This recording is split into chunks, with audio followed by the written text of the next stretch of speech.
எப்படி இருக்கீங்க? நல்லா இருக்கீங்களா? போன வருஷம் உங்களோட பிறந்த நாளுக்கு டிசம்பர் 26 2024 போன வருஷம் உங்களுக்கு வாழ்த்து தெரிவிச்சு ஒரு கடிதம் எழுதிருந்தேன் அறிக்கை. அப்ப ஒன் இந்தியா தமிழ்ல ஏம வந்தனா தெரியல, நீங்க வளர்த்த பேத்தி உங்க தோல் மேல மார் மேல போட்டு வளர்த்தீங்களே 50 வருஷத்துக்கு முன்னாடி, அந்த பேத்தி எழுதியிருக்காங்க அழகா.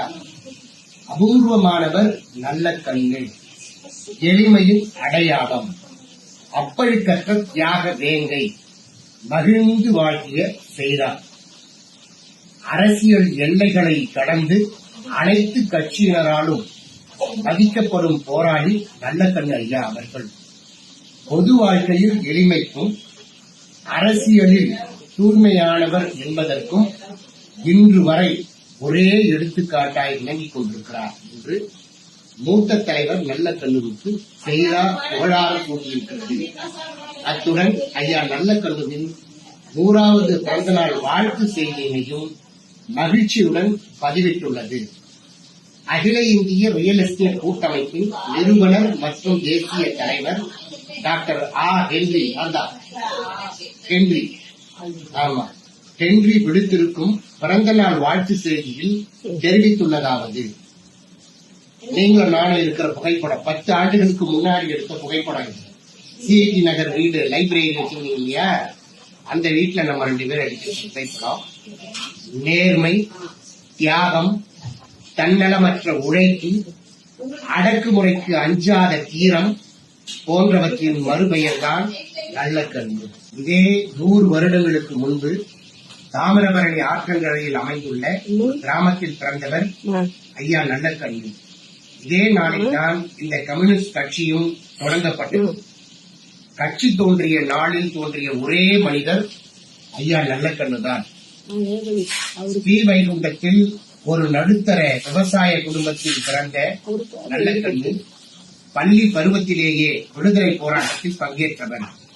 தன்னுடைய 15 வயதிலேயே பொது உடைமை கொள்கையால் ஈர்க்கப்பட்டு சுதந்திர போராட்டத்தில் கலந்து கொண்டு பல தியாகங்களை செய்தவர். 1949 ஆண்டு தலைமறைவு காலத்தில் தோழர் ஒருவரின் வீட்டில் நல்லக்கண்ணு தூங்கிக் கொண்டிருந்த போது திடீரென போலீசார் அவரையும் அவரது நண்பர்களையும் சுற்றி வளைத்தது. மலை உச்சியிலிருந்து உருட்டி விடுவதாகவும் உன் தோழர்கள் எங்கே என்று கேட்டும் மிரட்டிய போதும் தெரியாது என்ற பதிலையே நல்லக்கண்ணு திரும்பி சொல்லிக் கொண்டிருந்தார். இதனால் ஆத்திரமடைந்த ஒரு போலீஸ் அதிகாரி நல்லக்கண்ணுவின் கையில் விலங்கு பூட்டி சித்திரவதை செய்து அவரது மீசையையும் கன்னத்தையும் தீயிட்டு பொசுக்கினார். எனினும் கடைசி வரை நல்லக்கண்ணுவிடம் இருந்து எந்த பதிலையும் காவல்துறையினரால் பெற முடியவில்லை. நெல்லை சதி வழக்கில் சேர்க்கப்பட்டு ஆயுள் தண்டனையையும் அனுபவித்தார். இதுபோல பாறையை போல துணிச்சலுடன் எண்ணற்ற அடக்கு முறைகளையும் எதிர்கொண்ட அஞ்சா நெஞ்ச சிங்கம்தான் ஐயா நல்லக்கண்ணு. அனைத்து தரப்பு மக்களின் எண்ணங்களை பிரதிபலித்துக் கொண்டிருக்கும் ஐயா நல்லக்கண்ணு இந்திய கம்யூனிஸ்ட் கட்சியின் மாநில செயலாளராக 13 வருடங்கள் செயலாற்றியவர். கிட்டத்தட்ட 70 ஆண்டுகளுக்கும் மேலாக பொது வாழ்வில் தன்னை அர்ப்பணித்துக் கொண்ட ஐயா நல்லக்கண்ணு 25 ஆண்டுகள் தமிழ்நாடு விவசாய தொழிலாளர் சங்க தலைவராக இருந்திருக்கிறார். தன் இனத்து மக்களையே எதிர்த்து போராடி அடித்தட்டு மக்களை தட்டி எழுப்பி சமூக நீதியை நிலைநாட்ட தொடர்ந்து போராடி கொண்டிருக்கும் அற்புத மனிதர். மக்களுக்காகவே தன்னை முழுமையாக ஒப்படைத்துக் கொண்டு வாழ்க்கை முழுவதும் தியாக வாழ்க்கை வாழ்ந்து வருபவர்.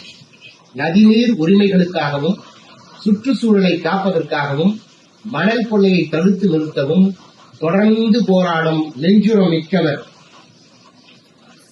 அரசியல் எல்லைகளை கடந்து அனைத்து கட்சியினராலும் மதிக்கப்படும் போராளி நல்லக்கண்ணு ஐயா அவர்கள் பொது வாழ்க்கையில் எளிமைக்கும் அரசியலில் தூய்மையானவர் என்பதற்கும் இன்று வரை ஒரே எடுத்துக்காட்டாய் விளங்கிக் கொண்டிருக்கிறார். எதிர்கால அரசியலில் ஈடுபடும் இன்றைய இளைஞர்களுக்கும் மிகச்சிறந்த வாழ்வியல் உதாரணமாக திகழ்ந்து கொண்டிருக்கிறார். பிறந்த நாள் வாழ்த்து. ஐயா நல்லக்கண்ணு உடல் ஆரோக்கியத்துடனும் மன உறுதியுடனும் நீடூழி வாழ்ந்து பொது வாழ்வில் தொடர்ந்து ஈடுபடுவதன் மூலம் நாட்டு மக்களுக்கு சிறந்த தொண்டினை ஆற்றிட இந்த நன்னாளில் எல்லாம் வல்ல இறைவனை பிரார்த்திக் கொள்கிறேன் என்று ஹென்றி தன்னுடைய வாழ்த்து செய்தியில் தெரிவித்துள்ளார். ஆமாங்கய்யா, நானே தான்.